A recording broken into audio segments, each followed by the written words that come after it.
Señor, hoy te pido, con humildad en mi corazón, que me enseñes a esperar por tu tiempo divino.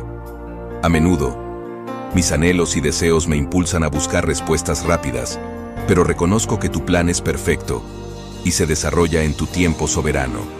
Concede, Señor, que mi corazón encuentre paz en la espera, que la impaciencia no nuble mi confianza en tu sabiduría y en que cada momento de espera está lleno de propósito y enseñanza. Mientras aguardo, que tu Espíritu Santo me guíe y fortalezca mi fe. Permíteme comprender que tus tiempos son perfectos y que en cada demora hay un designio divino.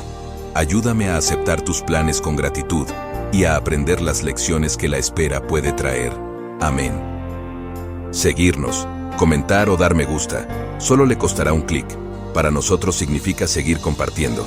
Gracias.